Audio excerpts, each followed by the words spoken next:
اس کہانی کا تعلق آج سے 80-90 برس پہلے کا ہے۔ کہتے ہیں کہ روشن، کلو، گورا، لالو اور فقیرہ اب تو گاؤں کے شریف لوگوں میں گنے جاتے تھے، اور یوں بھی گاؤں میں بہت کم لوگوں کو یہ بات معلوم ہوگی کہ یہ 25 سے 30 سال پہلے ایک دوسرے سے بالکل انجان ادھر آئے تھے، اور پھر یہ راز تو گاؤں کو کسی کو بھی معلوم نہیں تھا۔ کسی زمانے میں پولیس تھانوں میں ان کے ناموں کے آگے پیشہ ور چور لکھا جاتا تھا، اور پھر یہ بھی ایک عجیب اتفاق تھا کہ یہ پانچوں پتہ نہیں کہاں کہاں سے بھٹکتے ہوئے اسی گاؤں میں آ کر ٹک گئے تھے، اور گاؤں کے دوسروں کسانوں کے ساتھ مل کر انہوں نے محنت اور مزدوری شروع کر دی تھی، اور پھر ایک ہی جگہ اپنی اپنی جھوپڑیاں ڈال کر یہیں کے ہو کر رہ گئے تھے۔ اور پھر کچھ دنوں میں ان کے آپس میں ایسے دل ملے کہ گاؤں کے نوجوان ان پانچوں کو آپس میں بھائی کہا کرتے تھے۔ ان پانچوں کی جھونپڑیاں بالکل پاس پاس ایک گھیرے کی شکل میں تھی، اور ان کے بیچ ایک چھوٹا سا میدان تھا جس میں یہ گرمیوں کی راتوں اور سردیوں کے دن کا مزہ لیتے تھے۔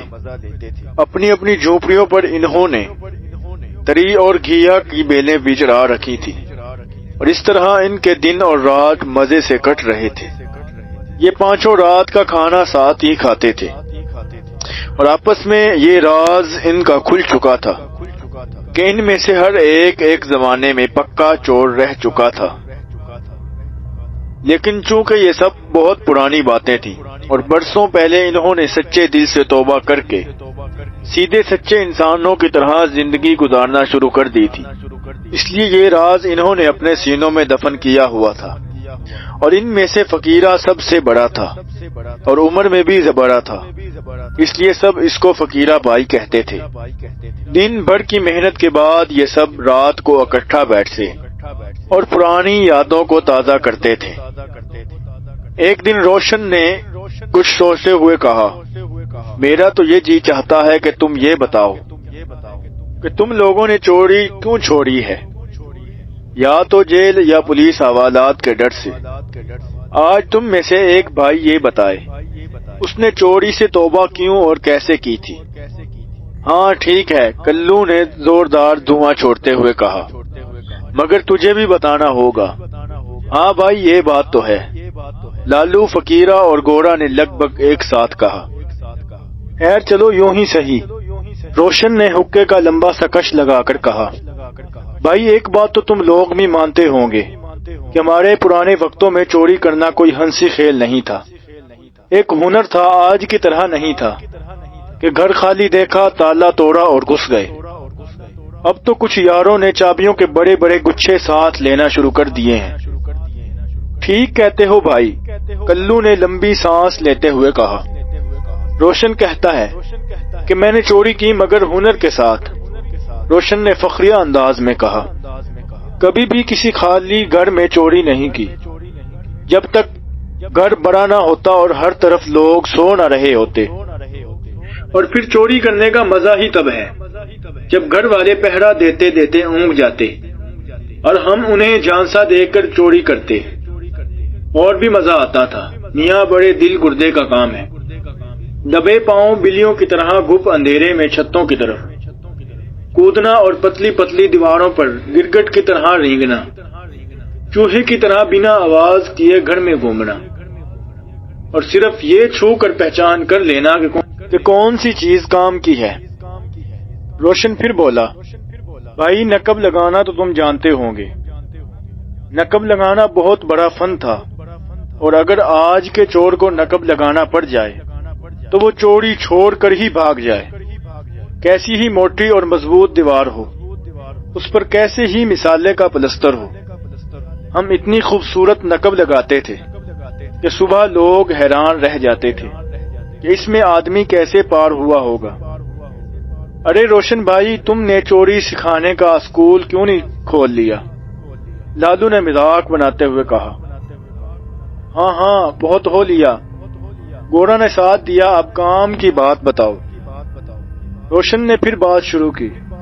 ہوا یہ کہ ایک بار میرے ایک ساتھی نے مجھے بتایا کہ پڑوس کے ایک گھر میں ایک رئیس کے پرانے مکان میں مال ملنا بالکل پکا ہے، اور پھر ہم دونوں ایک شام سورج چھپنے سے پہلے وہاں پہنچ گئے۔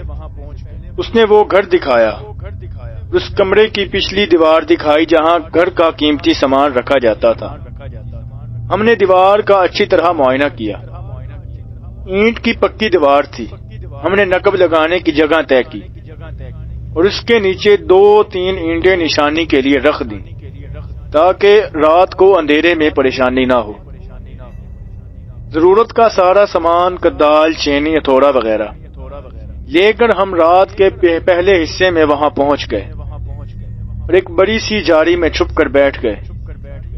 بڑی کڑاکے کی سردی تھی، مگر تم جانو چوروں کو کیا سردی لگے کیا گرمی، اور شاید تمہیں تو یہ بتانے کی ضرورت بھی نہیں۔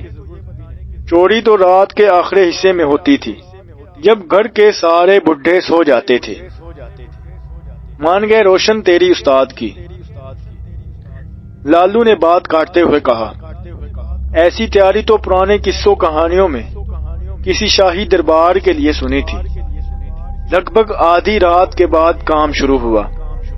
روشن نے حقے کا دم لے کر کہا، دیوار ہمیں اندازے سے کچھ زیادہ مضبوط نکلی، مگر اتنی بھی نہیں کہ میں تھک ہار جاتا۔ بہت آہستہ آہستہ اینٹیں کھسکنا شروع ہو گئیں اور میری چھینی ہتھوڑے جن پر کپڑا بندھا ہوا تھا بنا آواز کیے اپنا کام کرتی رہیں۔ میری چھینی اور ہتھوڑے کی خاص بات یہ تھی کہ اس سے زیادہ آواز نہیں نکلتی تھی۔ یہ بات ہم نے پہلے ہی طے کر لی تھی۔ یہاں جو کچھ بھی ملے گا اس سوراخ سے نکالا جائے گا، کیونکہ یہ صرف سامان رکھنے کا کمرہ تھا اور ہمیں یقین تھا کہ اسے باہر سے ضرور بند کیا گیا ہوگا، اس لیے ایک نقب کی چوڑائی بھی زیادہ رکھنی پڑی تھی۔ ایک ایک اینٹ میں اپنے ساتھی کو تھماتا رہا۔ ہمیں پہلے سے بھی خیال تھا کہ پرانی دیوار کافی چوڑی ہوگی۔ کام چلتا رہا۔ کافی دیر بعد میرا ساتھی گھبرا کر بولا، روشن ذرا تیز ہاتھ چلاؤ، وقت بہت زیادہ ہو رہا ہے۔ مگر دیوار کا پرلا حصہ تو ہاتھ میں ہی نہیں آ رہا تھا۔ ہم دونوں بہت حیران اور پریشان تھے۔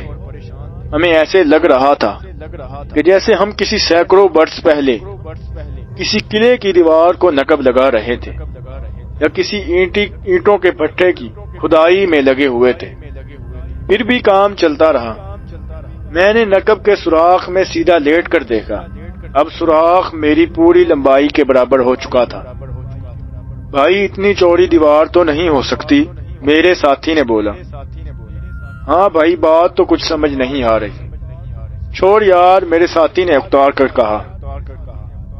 واہ یہ بات کیا ہوئی، اتنی محنت کے بعد کیسے چھوڑ دوں، میں نے کہا اور پھر اینٹیں نکالنے میں لگ گیا۔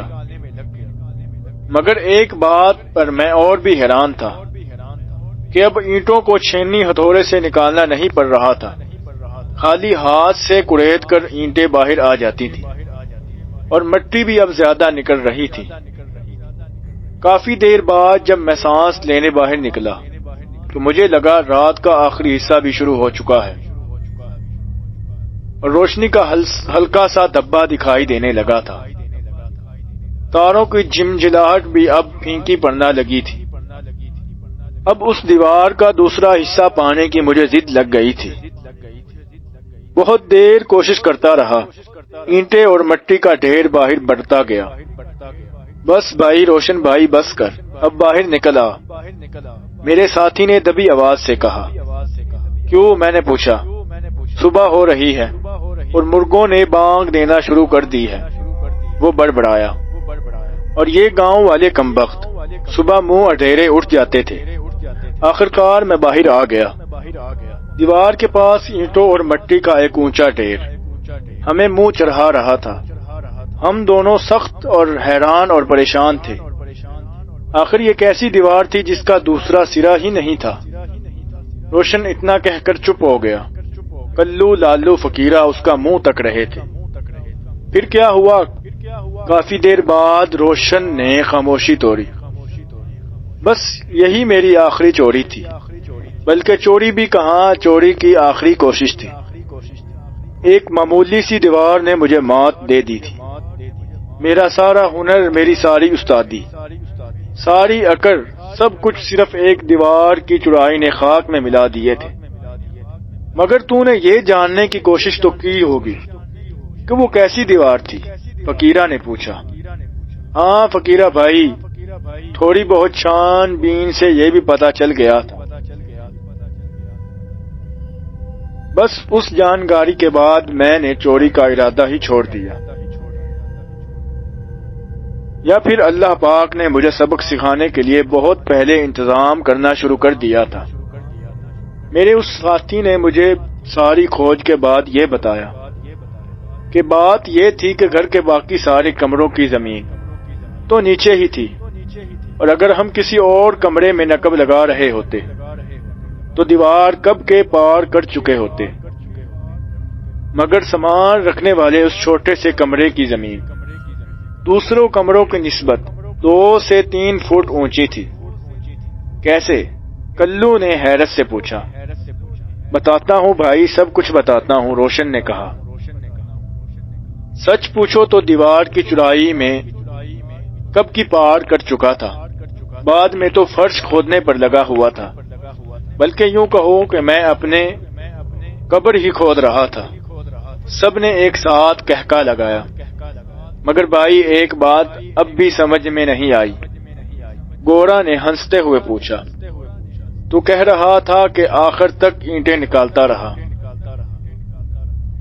اگر تو اپنے لیے بل بنا رہا تھا تو اس میں تو صرف مٹی ہی نکلنے چاہیے تھی۔ میں نے کہا مجھے ایسا لگا جیسے ساری باتیں برسوں پہلے مجھے منہ چرانے پر لگی ہوئی تھی۔ پتہ یہ چلا کہ کوئی 10-15 سال پہلے اس کمرے کی دیواریں اور چھتیں بارش کی وجہ سے گر گئی تھی۔ گھر والوں نے چھت کی کڑیاں اور کام کے تختے پھٹے سب کچھ نکال لیا تھا، مگر باقی ملبہ وہیں چھوڑ دیا تھا، اور کچھ دن بعد اسی ملبے پر نئی دیواریں بنوا کر چھت ڈال دی تھی۔ اس کم وقت ملبے نے کمرے کے فرش کو دوسرے کمروں کی نسبت 2 سے 3 فٹ اونچا کر دیا تھا۔ اس لیے اگر میں زندگی بھر بھی کھودتا رہتا تو سرنگ تو کھود لیتا، مگر کمرے میں کبھی بھی نہیں گھس پاتا۔ اب 5 ساتھی دل کھول کر ہنس رہے تھے۔